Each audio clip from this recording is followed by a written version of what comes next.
Hello बच्चों, इसके पहले के वीडियो में हमने आपको रसखान के विषय में पढ़ाया था, उनके सवैयों का भावार्थ बताया था और आप लोगों ने उसको अच्छे से पढ़ लिया होगा, समझ लिया होगा। हमने पहला आपको पढ़ाया था जो आपके पाठ्य पुस्तक में है, मानुष हो तो वही रसखान, बसो ब्रज गोकुल गांव के ग्वारन। याद आया आप लोग को ना? समझ में आ गया होगा आप लोग को ये वाला सवैये का पूरा भावार्थ अच्छे से। अब इसी पाठ को हम आगे पढ़ाने जा रहे हैं बच्चों। आपका दूसरा जो आपका सवैया है वो ये है।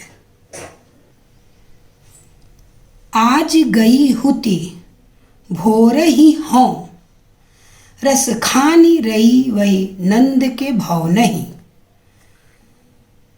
वाको ज्यो जुग लाख करोड़, जसोमती को सुख जात कह्यो नहीं। तेल लगाई लगाई के अंजन, भौहें बनाई बनाई डिठौ नहीं। डारी हमेलनी हार निहारत, वारत ज्यों पुचकारत छौ नहीं। चलिए बच्चों, अब इस सवैये का आपको अर्थ बताते हैं। आज गई यानी आज गई थी, आज गई हुती भौर ही हों। बच्चों पेंसिल कॉपी हमने कहा था निकाल के बैठिएगा, आप लोग निकाल लीजिए पहले, क्योंकि जो कठिन शब्द आएंगे उनके अर्थ हम बताएंगे आपको, तो आप नोट करते जाइएगा, तो आपको इस सवैये को समझने में आसानी होगी, भावार्थ आपको अच्छे से समझ में भी आ जाएगा। हम फिर से देखिए पढ़ा रहे हैं आपको। आज गई हुती भोर ही हों, आज मैं भोर में ही गई थी। आज गई हुती भोर ही हों, हों माने है बच्चों मैं आज भोर में ही गई थी। अब कहाँ गई थी बच्चों? कहाँ जाने की बात कर रही है? इसमें एक गोपिका है जो दूसरी गोपिका से बता रही है, कह रही है कि आज भोर में ही मैं वहाँ गई थी। अब कहाँ गई थी बच्चों? नीचे की लाइन देखिए, रस खान रही वही नंद के भव नहीं। कहाँ गई थी? जो हमने पढ़ा तो आपको अर्थ समझ में आ गया होगा ना, नंद के भव नहीं। भव नहीं माने भवन, उनके घर। किसके घर गई थी? नंद के घर। एक गोपिका दूसरी गोपिका से कह रही है कि मैं आज भोर में ही नंद के भवन गई थी। इसकी वजह क्या हो सकती है बच्चों?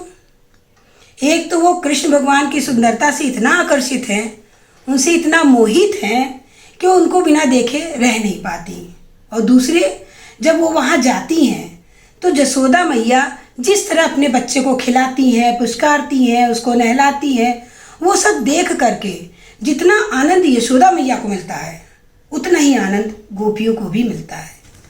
तो उस आनंद की प्राप्ति के लिए गोपियाँ बार बार नंद बाबा के भवन जाती हैं। किसको देखने जाती हैं बच्चों? कृष्ण भगवान को देखने, उनके दर्शन करने जाती हैं। तो गोपिका कह रही है कि मैं भोर में ही नंद बाबा के भवन गई थी। वाको ज्यो जुग लाख करोड़, उनका पुत्र वाको यानी किसका? यशोदा माता का। यशोदा माता का पुत्र लाख करोड़ वर्ष जिए, जसुमती को सुख जात कहो नहीं। कृष्ण भगवान को देख के, या यशोदा, ऐसे कह सकते हैं कि यशोदा माता के पुत्र को देख करके मन से यही दुआ निकलती है, यही आशीर्वाद निकलता है कि उनका बच्चा, उनका लाल लाखों करोड़ों वर्ष जिए। जसुमती को सुख जात कहो नहीं। जसुमती यानी यशोदा माता। उस पुत्र को देख करके यशोदा माता को जो सुख मिलता है, उस सुख का वर्णन शब्दों में नहीं किया जा सकता। गोपिका कह रही है कि मैं शब्दों में इस चीज़ का वर्णन नहीं कर सकती कि उनके चेहरे पे जो प्रसन्नता, जो खुशी दिखती है कृष्ण भगवान के लालन पालन में, उनको खिलाने में, उनको पुचकारने में जिस आनंद की प्राप्ति होती है, जो सुख यशोदा मैया को मिलता है, उस सुख का वर्णन मैं किसी भी तरह नहीं कर सकती। इसको एक बार आप फिर से देखिए। आज गई हुती भौर हूँ, मैं आज भोर में ही वहाँ गई थी। रसखान रही वही नंद के भवन। रसखान कवि कह रहे हैं कि एक गोपिका दूसरी गोपिका से कह रही है कि मैं भोर में ही नंद के भवन गई थी। वाह को जियो जुग लाख करोड़, और यही दुआ दे के आई, यही आशीर्वाद दे के आई कि उनका पुत्र लाखों करोड़ों वर्ष जिए।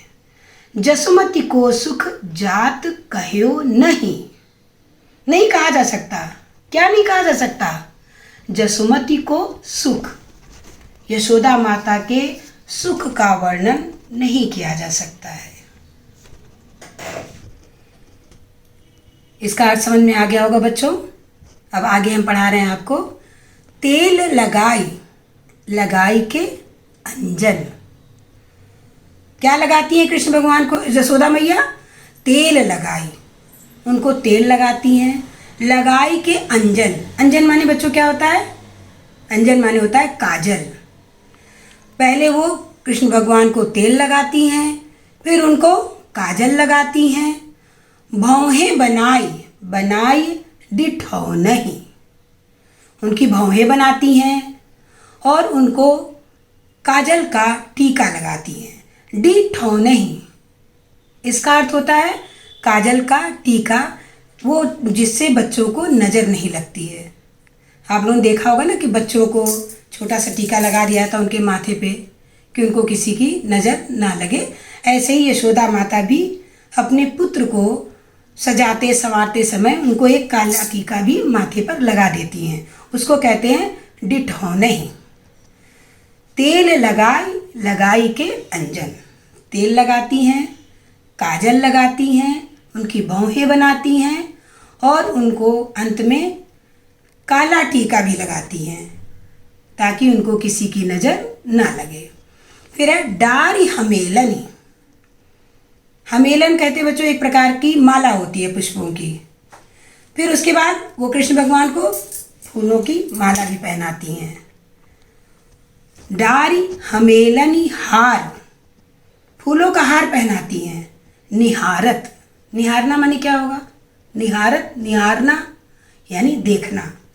फिर उनको बड़े प्यार से देखती हैं। वारत ज्यों, डारी हमेलनी हार निहारत वारत, वारत माने न्यौछावर करना। क्या करती हैं वो? उनको इस तरह तैयार करके सजा करके बार बार न्यौछावर होती हैं। और ज्यों पुचकारत छौनई, छौनई शब्द का अर्थ होता है बच्चों गाय का बछड़ा। जैसे बछड़े को गाय बहुत प्यार करती है, पुचकारती है, बार बार उसको चाटती है, देखा होगा आप लोगों ने। तो यहाँ पर रसखान कवि ने छौनई का उदाहरण दिया है कि जिस प्रकार गाय अपने बच्चे को प्यार करती है, पुचकारती है, वैसे ही यशोदा मैया अपने बच्चे को बार बार, अपने लाल को, अपने पुत्र को बार बार प्यार करती हैं, बार बार निछावर जाती हैं, बार बार उसको देखती हैं। ये वर्णन करके गोपिका दूसरी गोपिका से वर्णन करके एकदम निहाल हो जाती है और उनके सौंदर्य में बिल्कुल डूब जाती है। उस बच्चे की सुंदरता, कृष्ण भगवान के सौंदर्य के वर्णन का यहाँ वर्णन है। बच्चों भावार्थ समझ में आ गया होगा आपको। अब इसका साहित्यिक सौंदर्य हम आपको बताने जा रहे हैं। इस सवैये में रस, जो जिस रस का इस्तेमाल किया है रसखान कवि ने, वो वात्सल्य रस है। वात्सल्य रस वहाँ होता है बच्चों जहाँ पर माता का पुत्र के प्रति प्रेम भाव को दर्शाया जाता है। यहाँ पर यशोदा माता का अपने पुत्र कृष्ण के प्रति प्रेम भाव को दर्शाया गया है ना, इसलिए यहाँ पर वात्सल्य रस है बच्चों। कौन सा रस है? वात्सल्य रस। फिर दूसरा छंद, छंद हम आपको पहले ही बता चुके हैं, सवैया छंद है। तो यहाँ पर छंद कौन सा हुआ? सवैया हुआ। अलंकार, इसमें जियो जुग आया ना एक जगह, तो जियो जुग यहाँ पर अनुप्रास अलंकार है। क्यों है बच्चों? क्योंकि यहाँ पर ज शब्द की आवृत्ति हुई है। कितनी बार हुई है? 2 बार। और जहाँ शब्दों की आवृत्ति होती है वहाँ पे अनुप्रास अलंकार होता है। इसके पहले की वीडियो में भी हम आपको ये बात बता चुके हैं कि जहाँ पर शब्दों की आवृत्ति बार बार होती है वहाँ पे अनुप्रास अलंकार होता है। तो यहाँ पर जियो जुग में अनुप्रास अलंकार है। और एक जगह और देखिए बच्चों, हमेलनी हार, समझ में आ गया होगा ना आपको। हमेलनी हार किस शब्द की आवृत्ति हुई है? ह की। तो यहाँ पे ह शब्द की आवृत्ति हुई है, 2 बार आया है। तो यहाँ पर कौन सा अलंकार हुआ बच्चों? अनुप्रास अलंकार। समझ में आ गया आपको ना। चलिए, रस बताया हमने, वात्सल रस है। छंद बताया हमने आपको, सवैया छंद है। और अलंकार यहाँ पे कौन सा है? अनुप्रास अलंकार है। इसके बाद भाषा, ये आपको पहले भी हम बता चुके हैं, फिर से बताते हैं कि रसखान की रचनाओं में ब्रज भाषा का इस्तेमाल हुआ है। उनकी रचनाएं जो है वो ब्रज भाषा में हैं। तो बच्चों यहाँ पर कौन सी भाषा होगी? ब्रज भाषा। और अब आई शैली। शैली यहाँ पर मुक्तक है। और एक चीज़ और है, चित्रात्मक है। अब चित्रात्मक क्या होगा बच्चों? चित्रात्मक, जैसा शब्द देखिए, चित्रात्मक, चित्र उपस्थित हो जाए। जैसे कोई चीज़, अगर आप कोई काव्य पढ़ रही हैं तो उसको पढ़ने से आपके सामने वो घटना आपके समक्ष जैसे दिखने लगे, ऐसा एहसास होने लगे कि वो चीज़ पढ़ नहीं रहे हैं बल्कि हम देख रहे हैं। तो वहाँ पे क्या हो जाएगा? चित्रात्मक शैली।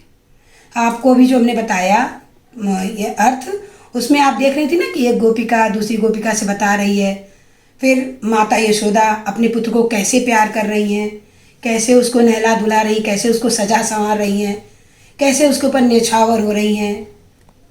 तो इन सब से जब ये जब आपको पढ़ा रहे होंगे तो निश्चित है जिन बच्चों ने ध्यान से पढ़ा होगा उनके आगे वो चित्र जरूर उपस्थित हो रहा होगा। पढ़ाई तो समझ में आ ही रही होगी, लेकिन दिख भी रहा होगा कि अच्छा ऐसा हो रहा है वहाँ पे।